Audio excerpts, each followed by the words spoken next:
Hello, and welcome to another tutorial for Enlite POS.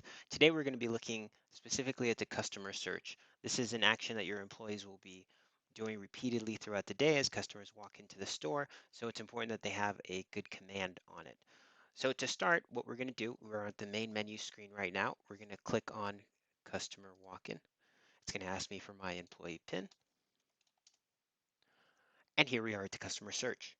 So the customer search is very powerful. It lets you search by many different methods. So it supports searching by first name, last four digits of the phone number or the full phone number, customer's email address, the customer's physical address, the spouse's first name, spouse's last name, by the ticket, by the invoice, or by the customer's company or an internal ID that you can assign yourself. So it gives you a lot of different methods to search. Let's look at some of this in action. So if I'm going to search here, the first thing that happens when I enter a letter, so I'm going to look for Diane Prince. I'm just going to start with D here. The system is going to suggest options for me the moment that I start typing.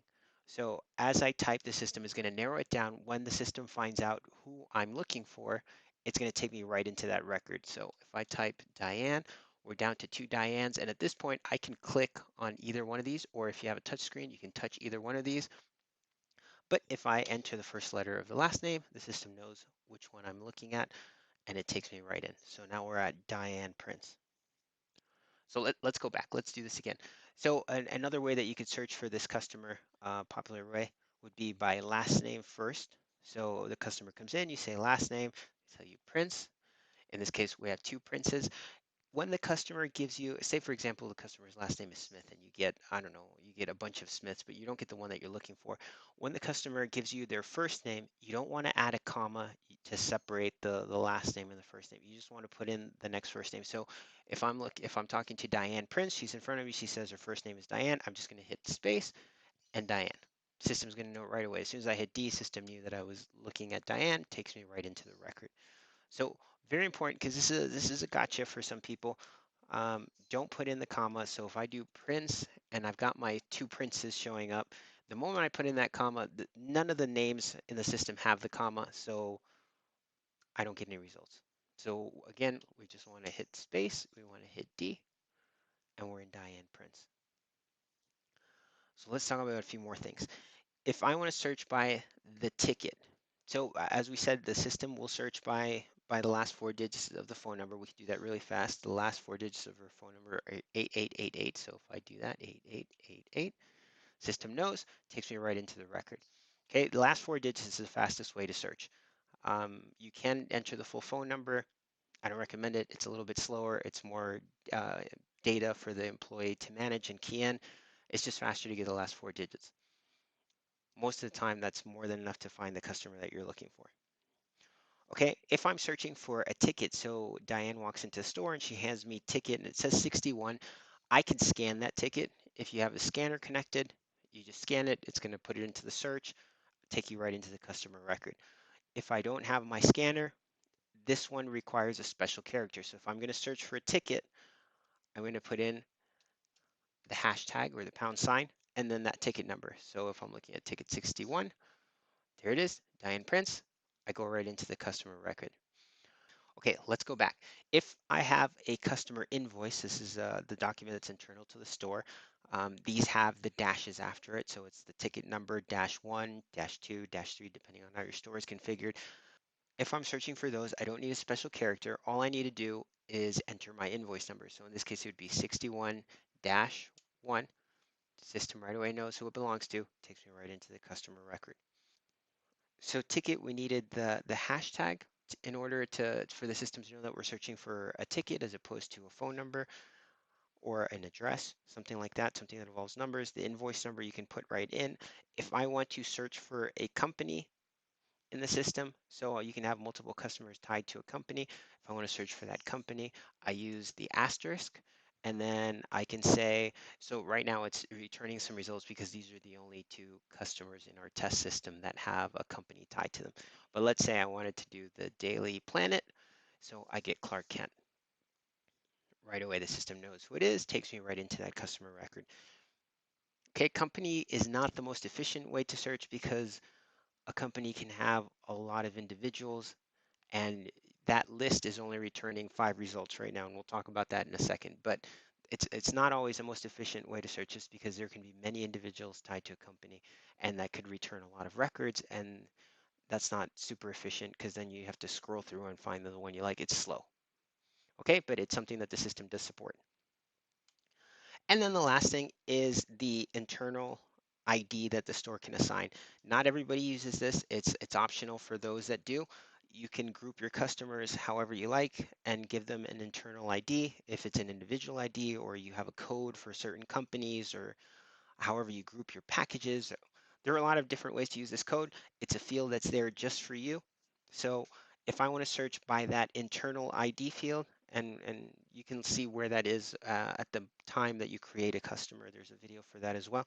But if I need to search for that field, I'm going to use the @ sign.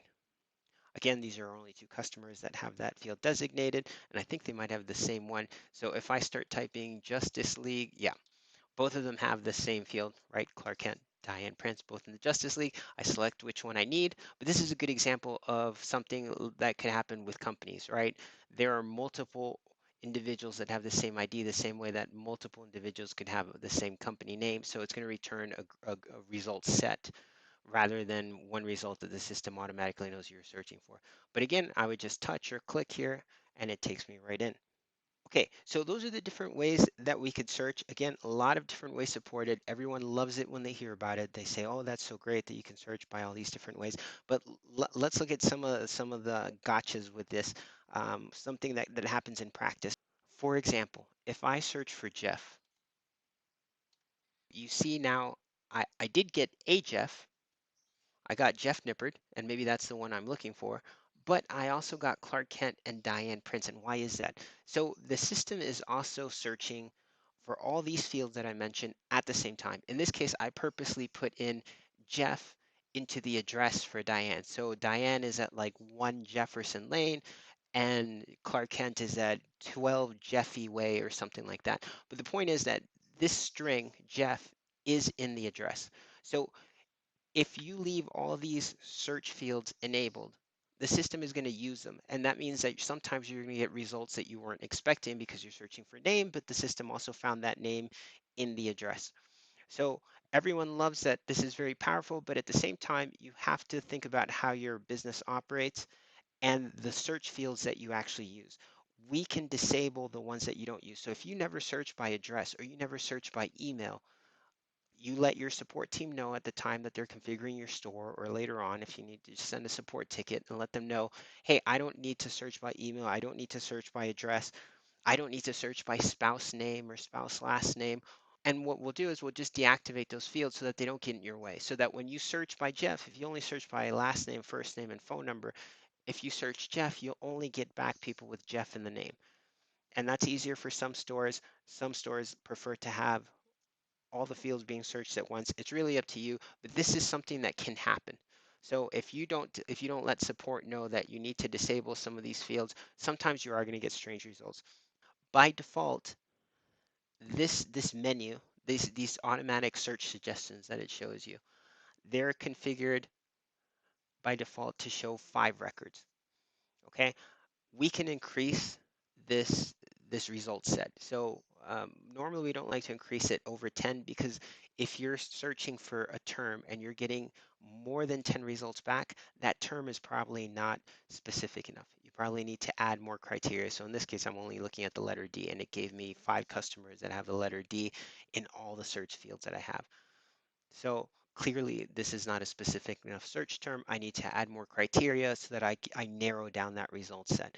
So we can increase this result set to 10, we can increase it to 15, we can increase it to 30. But remember that as you increase it, what you're really doing is slowing things down for the employee, because now they have to scroll through this list and look for the result that they want, instead of just typing a few more characters and getting the specific result they're looking for.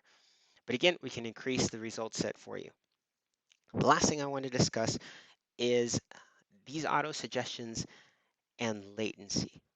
So sometimes at the stores, the internet connection may not be the greatest, right? You might not have the best bandwidth, or sometimes you're using a shared medium, like for example, DSL, and when the business day gets started, a lot of people jump online. Since that's a shared medium, your internet connection might get a little bit slower. When that happens, you'll search for something very quickly. Like for example, you'll search for Diane, but instead of getting Diane, I get all the results like if I would have just searched for the letter D. Okay, so the way that these auto suggestions work is that every keystroke sends a request to the server, and the system is narrowing down the results and displaying them for you on the screen. If your internet connection doesn't support it, what's going to happen is that you're going to type in a full name and you'll get a bunch of results that don't have that full name. Okay, so you'll see that the result set that you get back is a little bit quirky.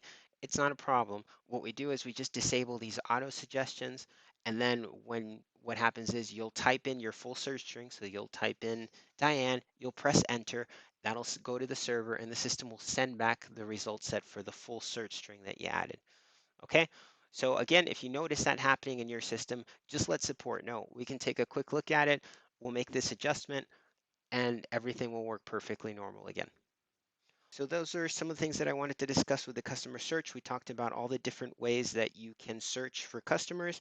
We talked about the result set and how that can be increased. We talked about the importance of considering the search fields that you use in your daily operation so that the system is not retrieving results from fields that you never intend to search by. And then we also talked about latency and maybe lesser internet connections and these auto suggestions.